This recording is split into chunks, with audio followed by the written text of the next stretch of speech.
Hi, what's up everyone, here's Strikes, and today we're gonna talk about how reliable is the Land Rover. The footage that you're seeing in the background, it's of me driving my dad's Land Rover, so I have a little bit of a personal experience with it. Both my dad and my uncle have Land Rovers. My dad a 1993 Defender, and my uncle a 1993 Discovery. So I would actually like to explain why is it so unreliable. So it's not the entire car which is unreliable. It's a couple of parts. So stuff like the air conditioning, the gearbox, the engine, braking systems, the cooling, the heating system, they're all fare well. They work really well. They don't get as many problems. But there's certain specifics of the car that have current problems and a lot of problems even with low mileage. So one of them is the air suspension, which my dad and probably my uncle switched it immediately when they got the cars. I know my dad did, but I think my uncle did it as well. The second one, it's oil leaks, which they say here they can probably start appearing after 60,000 miles. So my dad's Land Rover has around 240 miles, and they have been leaking since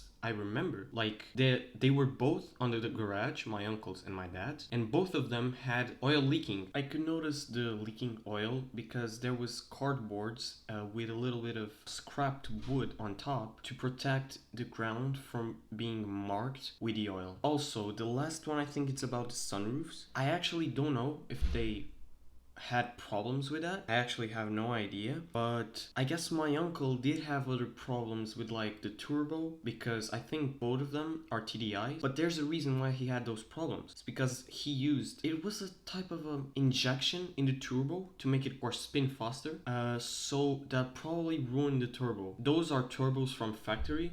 They're meant to be reliable, not performance-wise. And when I first heard that Land Rovers were unreliable, I actually was a little bit surprised, because I looked at both my examples and they both had a lot of mileage, and I was like, they can't be that unreliable. But then I called my dad and he actually explained to me that having one of those cars is really expensive because of that, how unreliable they are. And he said to me like, a Land Rover is not a Land Rover without a tip of oil leaking. And I guess it's true. So my experience in driving it, it's pretty fun, it's awesome, but in terms of wallet and problems mechanically, it's probably not that good. So I think people say that Jeep is the main competitor of Land Rover. They're not that good with reliability either. I guess those type of Jeeps, off-road Jeeps, are not that reliable. Of course, it's not as unreliable as like Maserati, which I saw on reliability index. It's like the worst. They have so many problems, and I guess it does make sense. Even though I love the brand, their cars look amazing, they have great performance,